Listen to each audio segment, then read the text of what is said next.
ñi ngi leen di nuyu di leen jaajëfal yéen ñi nga xamante ne ni yéenay suivre chaîne bi di Xalaat TV tey nag ñuy waxtaanee kii di Mamadou Dia bokkoon ci homme politique yi nga xamante ne nii marqué nañ histoire Sénégal anniversaire lii di génn àddunaam ñu koy célébrer le 25 janvier mu nekk benn occasion boo xamante nii dañ ko saisir ngir dellu si waat ci nit ki pour nit ñi nga xamante nii xamuñu ko rawatina nouvelle génération bi comme ni ñu amee habitude di ko def ci yenn nit yi nga xamante ne nii dañoo bëgg seen réew te def nañ lépp ngir boole ko ci réew yi nga xamante ne nii réew yu développé la Mamadou Dia bokkoon ci doomi aadama yooyu noonu. ci vidéo bi nag dañuy waxtaanee parcours Mamadou Dia mooy kan naka la def ba yegg ci bopp conseil du Sénégal de 1957 à 1962 dina ñëw tamit ci projet bi mu amoon ci Sénégal surtout nag crise politique bi nga xamante ni moo amoon en décembre 1962 bi nga xam ni moo ko boole woon ak Léopold Sédar Senghor bi nga xamante ne nii daanaka dafa détruire ki nga xamante ni mooy Mamadou Dia yàq àddunaam tëj lu ko kaso histoire boobu yëpp dina ci ñëw ngir mu gën a mën a leer seen bopp ngeen xam histoire boobu leen nu mu demee parcours jëmm ji Mamadou Dia lan la apporter Sénégal ak lan la naroon yéene la amoon pour réew mii di Sénégal. Mamadou Dia mi ngi juddu le 18 juillet 1910 fële nga xamante ni mooy Xombol nekk ci Sénégal. mu nekk un homme politique sénégalais comme ni ma ko waxee léegi waajuram bu góor nekk tukuleur bàyyi ko fi nga xamante ni mooy Kanel nekkoon itam cheminot fële nga xamante ni mooy Thiès avant muy doon policier exercer fi nga xamante ni mooy Xombol yaayam nag ab séeréer la boo xamante ni mi ngi cosaanoo fii di Bawol. Mamadou Dia nag laataa muy dugg école formé nañ ko fi nga xamante ni mooy daara alxuraan te bi muy dugg école mooy jamono gi papaam génne àdduna bi papaam génne àdduna la dugg école primaire fële nga xamante ni mooy Saint-Louis ci atum 1924 waaye itam wëyal di amal li nga xamante ni mooy njàngum alxuraanam booy xool li taxoon Mamadou Dia am particularité maanaam wuuteeg yenn homme politique yi nga xamante ni ñoom la maaseel jamono ak ñi nga xamante ni après génération ñoo ñëw mooy laata muy dugg école dafa am ndëgër laay ci wàllum alxuraan maanaam ci wàllum diine dafa jàng diine l'islam sax ci dënnam muy wëy di ko jëfee ci bépp acte boo xamante ni mi ngi ko doon def te même bi mu duggee école aussi da daan wëy di yaatal xam-xamam ci li nga xamante ni mooy wàllum diine. Mamadou Dia aussi jàlloon na concours d'entrée école normale bu William Ponty bi nekk Gorée mu nekkoon benn école normale fédérale Afrique occidentale française mu admis en 1927 loolu may ko mu nekk instituteur maanaam jàngalekat fa la nga xam ne mooy Saint-Louis ci gox bii di Fissel nekk na itam directeur école régionale bu Fatick en 1943 parcours am nag jot ko booleel ay nit yu bëri mu jot leen a xam ci wàllu carrière am mën na ci citer Joseph Mbaye Fara Sow Abdoulaye Sadji Ousmane Socé Diop ak ñeneen. mu nekkoon benn groupe xarit boo xamante ne nii musuñu woon may jàmm li nga xamante nii mooy ñi nga xam ne ñoo ñu colonisé woon taxaw nag temm ngir xeex li nga xamante nii mooy mbuumu njaameel bi nga xamante nii jox na suñu diggante ak France. laata muy dugg ci politique même Mamadou Dia dafa engagé woon pour mu leer ci ñi nga xamante ni xamuñu ko woon boo xoolee ci wàllum situation économique Sénégal boo xoolee da ci daan intervenir nekkoon le relais ci li nga xamante ni mooy jumtukaayu tas xibaar yi doon taxaw di wax ci li nga xamante ni mooy jafe-jafe yi baykat yi doon jànkonteel waaye Mamadou Dia xamoon na ni combat am mënu ko woon réaliser tant que engagé wul ci li nga xamante ni mooy politique parce que politique mooy doxal li nga xamante ni mooy réew. léegi taxawaay bu am solo bi mu amoon di xeexal population Fatick di intervenir ci domaine yi nga xamante ni concerné na li nga xamante ni mooy population bi ñi dëkk Fatick ne ko mu nekk candidat ci assemblée du conseil général après ci la intégré li nga xamante ni mooy SFIO section française de l'internationale ouvrière boo xamante ni daanaka ab parti socialiste la ci noonee mu am parrainage maanaam Léopold Sédar Senghor parrainé ko ak kii di Ibrahima Seydou Ndaw parrainé ki nga xamante ni mooy Mamadou Dia ñu élire ko conseil général en 1946 maanaam càkkuteef bi population Fatick bi amoon maanaam càkkuteef bi population Fatick amoon mu matale ko. Mamadou Dia nag continuer xeex bi parce que jamono yooyu section française de l'internationale ouvrière bi nga xamante ne nii moo fi nekkoon Lamine Gueye moo ko jiite woon léegi Mamadou Dia Senghor Léon Boissier jàmmarloo woon ak ki nga xamante nii mooy Lamine Gueye parce que déggoowuñu woon ci ay anam yu bëri ci noonu la ñu démissionné ci parti boobu noonu di section française de l'internationale ouvrière le 27 septembre 1948 biñ ci noppee ci lañ créé le bloc démocratique sénégalais muy BDS bi nga xam ne mu ngi tenir congrès fondateur am 15 jàpp 17 avril 1949 la nga xamante ni mooy Thiès. parti boobile Mamadou Dia ñu def ko secrétaire général Senghor nekk président parti boobu noonu waaye après parti boobu noonu di BDS changé nañ tur bi après soppi ko tuddee ko BPS bloc populaire sénégalais après ñu tuddee waat ko UPS. avant loolu aussi Mamadou Dia nekkoon na grand conseiller AOF Afrique occidentale française en 1948 laata muy nekk sénateur Sénégal li ko tàmbalee 1949 jàpp 1955 laata muy nekk député moom ak Senghor ci assemblée nationale française en 1956 doon siéger ci wetu IOM mooy les indépendants d'outre-mer. ci diir bi nga xamante ni nekkoon na assemblée nationale française Mamadou Dia doon wéyal li nga xamante ni mooy jàngam bu kawe boo xoolee jàng na géographie jàng na droit jàng na sciences économiques lépp ngir yaatal xam-xamam ci fànn yooyee. Mamadou Dia àndaat ak Senghor en janvier 1957 boobu aussi ab fàttali la ci wàllu histoire créé parti de la convention africaine muy PCA boobu noonu ab jéego la woon pour créer ab fédération africaine boo xamante ni dirigeant yu bëri dañu amoon càkkutéef boobu noonu. En 1956 le 23 juin 1956 ñu appliqué loi cadre DEFER bi may Mamadou Dia nekk vice-président du conseil du gouvernement du Sénégal en mai 1957 jamono yooyu gouverneur bi moo nekkoon Pierre Lamy. après Mamadou Dia mu nekk tremplin bu permettre Mamadou Dia nekk président du gouvernement du Sénégal boobu avant ñuy am indépendance léegi nag en 1958 problème mu indépendance taxaw homme politique yi ku ci mel ni Valdiodio Ndiaye Mamadou Dia ak ay yeneen kàngam doon sàkku ñu am suñu indépendance ci noonu la Charles de Gaulle proposé ab référendum jamono jooju la problème yi commencé am diggante Mamadou Dia ak Senghor parce que bi ñu nee dañuy proposer référendum Mamadou Dia daf ne woon dañuy am indépendance dagg bépp lien maanaam duñu lëkkaloog daray France bu ko defee France day jël ay kaakaam ñibbi seen réew ñu bàyyi ak suñu réew ñu doxal ko suñu bopp. mais Senghor àndul woon ci loolu Senghor li mu bëggoon mooy Sénégal des ci li nga xamante ni mooy communauté française bi maanaam ci colonie yi nga xamante ni biir France lay nekk français yi ñoo ciy nekk di décider di diriger di imposer li nga xam ne mooy seen i bëgg-bëgg. ñuy dem indépendance bi am mais bi ñu amalee indépendance bi ba pare Mamadou Dia moo des di nekk président du conseil après suñu indépendance 4 avril 1960 bi ñu am indépendance aussi ci fàttali histoire ñu nag Mali dañu créé woon fédération du Mali amuñu woon indépendance Sénégal am gouvernement Mali am gouvernement dañu boole Sénégal ak Mali mu nekk fédération du Mali te ki ko jiite woon moo nekkoon Modibo Keïta waaye Modibo Keïta dafa naroon prendre le contrôle maanaam jël teg loxo ci fédération Mali boobu noonu pour wàññi doole Mamadou Dia ak Léopold Sédar Senghor ci noonu la Mamadou Dia bi mu ko yëgee xam pexe Modibo Keïta Mamadou Dia convoqué séance extraordinaire bu assemblée du Sénégal organisé tamit conseil des ministres ci guddi 20 jàpp 21 août 1960 léegi nag Sénégal décidé rocceeku ci li nga xamante ni mooy fédération du Mali ñu am suñu indépendance Sénégal doon république ñu programmer li nga xamante ni mooy état d'urgence ci bépp gox ci Sénégal. après loolu Mamadou Dia bi nga xamante ni jàng na li nga xamante ni mooy wàllu économie am na ci xam-xam li mu décidé woon après loolu mooy ñu teg plan de développement économique boo xamante ni day méngoog li nga xamante ni mooy bëgg-bëggu Sénégal beneen yéene moo nekkoon tamit développer li nga xamante ni mooy diine l'islam maanaam njàngum l'islam ñu fësal ko suñu biir réew intégré ko ci li nga xamante ni mooy école yi képp kuy jullit nga mën sa diine xam sa diine ànd ak benn gëm-gëm ak benn ragal yàlla goo xamante ni dina ne ci yow laataa même sax ngay dugg école wala boo nekkee di nekk école aussi nga mën a xam sa diine bu fekkee ni jullit nga maanaam benn xeetu administration la boo xamante ni day wuuteeg li fi tubaab yi tegoon donte yombul woon parce que am na ñeneen ñoo xamante ni ku ci mel ni Senghor ak ay gàngooram yoo xam ne ñoom dañu bëggoon ñu conserver li nga xam ne moo fi newoon. après indépendance nag ci fàttali aussi tamit ba tey régime bi ñu amoon mooy régime parlementaire bicéphale Mamadou Dia moo nekkoon li nga xamante ni mooy président du conseil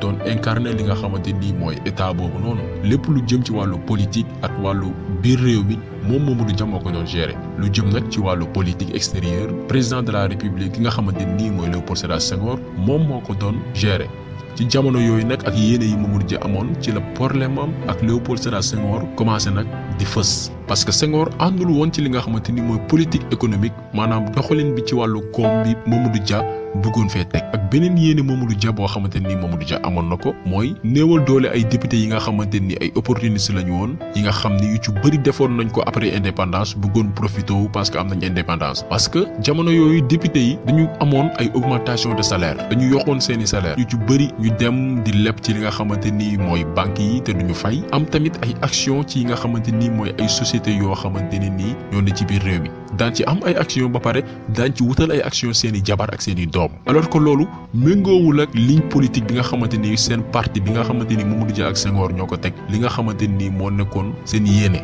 Mamadou Dia taxaw ne faw ñu wàññi salaire yi waaye itam député yi fay xaalis yi nga xamante ne nii moom la ñu leb ci banque yi ba pare delloo action yi nga xamante ni moom la ñu am ci biir entreprise yi. Le 8 décembre 1962 président du conseil di Mamadou Dia prononcé benn discours boo xamante ni dafa jëm ci wàllu politique de développement wu li nga xamante ne nii mooy suñu réew yi. discours boobu mi ngi ko prononcé fii ci Dakar ci discours bi mu ne dañuy dàq lépp loo xamante ni tubaab yi def nañ ko fi lépp lu ñu tubaab yi may bépp doole bi ñu amoon si ñun dañ koy dindi. société coloniale bi nga xamante ni moo fi ne dañ ko fiy jëlee tubaab yi dellu seen réew baa ñoog suñu réew ñu doxalal ko suñu bopp ñu am dëkk boo xamante ni dafa moom boppam am économie boo xamante ni day méngoog suñuy bëgg-bëgg. puisque tubaab yi ñoom bi ñuy coloniser dañu jël dëkk africain yi dëkk bu ci ne ñu ne la yow lii ngay bay Sénégal moom tubaab yi dañ ne woon ñun gerte la ñu jagleeloon maanaam ñuy bay gerte économie arachidière moo fi newoon léegi Mamadou Dia ne déedéet du ñu yem ci gerte kese suñu wàllu économie duñ ko yemale rek ci wàllu gerte mais dañ koy yaatal dugg ci yeneen domaine dugg ci yeneen xeetu mbay léegi nag bi mu commencé am doxal yéene boobu noonu déclaration boobu nag commencé jaaxal Senghor nag moom tiit parce que Senghor objectif am comme ni ma ko waxee sànq mooy des ci li nga xamante ni mooy nooteelu France ci la ko jaxaseek li nga xamante ni mooy kilifa diine yi parce que Senghor dafa dem ci kilifa diine yi ne leen Mamadou Dia mi ngi waajal li nga xamante ni bu ko defee fii Sénégal yéen sëriñ si nga xamante ni am ngeen fi ay toolu gerte xam ne ci mbay ngeen yaakaar ci ngeen amee alal bu ko fi Mamadou Dia defee li nga xamante ni mooy seen i intérêt du ngeen neexleeti parce que marché arachidière bi nga xamante ni mooy mbayum gerte gi day dee kilifa diine yi ñoom it jàpp ni Mamadou Dia la mu nar baaxul ci ñoom. waaye Senghor yamu ci rek dafa dem ci député yi nga ñu déposer benn motion de censure boo xamante ne nii day daaneel gouvernement bi nga xamante ne nii daanaka Mamadou Dia moo jiite woon lépp lu jëm ci politique économique bi ak li nga xamante ni mooy biir réew mi Mamadou Dia. bi mu xamee ni motion de censure boobu noonu nga xamante ne nii baaxul teguwul yoon dafa irrecevable kenn mënu koo nangu Mamadou Dia ne motion de censure boobu noonu kenn du ko examiner fi nga xamante ni mooy assemblée nationale Mamadou Dia dafa ne nañ ko waxtaanee ci biir conseil nationalu parti bi ñu xool waxtaan ci li nga xamante ni mooy point yi nga xam ne mooy liy dëgg ci noonee Mamadou Dia évacuer li nga xamante ni mooy assemblée nationale empêché tamit gendarme yi tamit accéder ci mais teewul jaay nañ doole gi nga xamante ni mooy Mamadou Dia ba jot a sax arrêté li nga xamante ni mooy 4 députés motion bi ñu voté ko ci ngoon si Senghor voté motion bi mais motion bi voté wuñ ko fi nga xamante ni mooy assemblée nationale ñu ngi ko voté ci këru président assemblée nationale bi nga xamante ni moo nekkoon Lamine Gueye ci biir këram lañu voté li nga xamante ni mooy motion de censure boobu noonu ca ëllëg sa ñu tëj Mamadou Dia tëj ko kaso boole kook ay paracommando ñu jàpp ko comme benn raykoti nit wala benn nit koo xamante ni tekkiwul dara moom ak yeneen ñeenti ministre ku ci mel ni Valdiodio Ndiaye Ibrahima Sarr Joseph Mbaye ak Alioune Tall ñu yóbbu leen haute cour de justice bu Sénégal ci le 9 jàpp 13 mai 1963 te li gën a garaaw seen arrestation boobu noonu mooy procureur général moom sàkkuwul benn peine mais teewul malgré sàkkuwul benn peine ñu tëj Mamadou Dia giiru dundam ñi ci des muy Valdiodio Ndiaye Ibrahima Sarr Joseph Mbaye ak Alioune Tall ñu tëj leen ñaar fukki atu kaso ñu téye leen fa li nga xam ne mooy centre spécial de détention bi nekk Kédougou. Mamadou Dia ak ay ñoñam jot fa dund lu métti parce que si fàttali Mamadou Dia biñ ko tëjee foofu nga xam ne mooy Kédougou ci la commencé am problème mu bët ñu fa daan xoxotal daaw ñu ko toppatoo dañ ko traité foofu daal comme ku tekkiwul dara ab woyu boo xamante ni nii daal amulul woon benn njëriñ li nga xamante ni mooy après yoon tuumaal ko ne day def coup d'état. ki nekkoon jamono yooyu procureur général di Ousmane Camara d'ailleurs dellu si waat na ci li nga xamante ni mooy procès boobu noonu ci benn autobiographie boo xamante ni mi ngi ko fësaloon 2010 ci bindam yooyu noonu procureur Ousmane Camara nee na haute cour de justice bi nga xamante ni nii moo tëj lu Mamadou Dia ak i ñoñam amoon na sax ay député yu ne ci biir yoo xamante ni ñoo voté woon motion de censure bi nga xam ne moo naroon daaneel Mamadou Dia te Senghor proposé ko te loolu avant même ñuy ibbi li nga xamante ni mooy seen procès Ousmane Camara dolli ci ne magistrat yi nga xam ne dugaloon nañ leen ci li nga xamante ni mooy haute cour de justice boobu noonu muy président Ousmane Goundiam ak juge d'instruction bi nga xam ne nii mooy Abdoulaye Diop seen njëriñ moo nekkoon nëbb li nga xamante ni laloon nañ ko comme pexe pour daaneel Mamadou Dia pour légaliser li nga xamante ni mooy condamnation bi nga xamante ni teg nañ ko ci kaw Mamadou Dia ak ñoñam.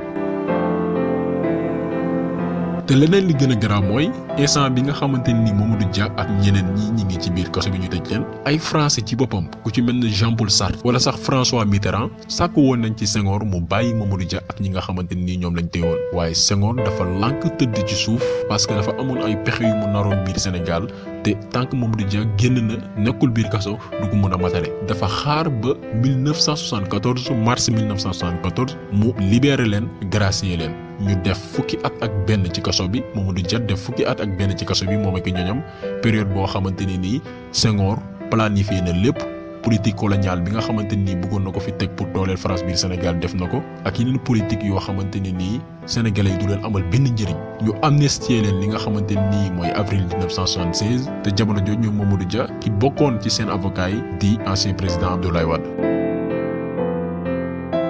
tey histoire boobu noonu nekk benn histoire bu gën a ñaaw ci histoire du Sénégal koo xamante ni liggéeyal na réewam amuloon na njëriñ réewam ñu sàkkal ko pexe noonu ñu bëri ñi nga xamante ni dañuy suivre li nga xamante ni mooy politique gu Sénégal nee nañ histoire boobu noonu mooy événement bi gën a ñaaw ci histoire politique gu Sénégal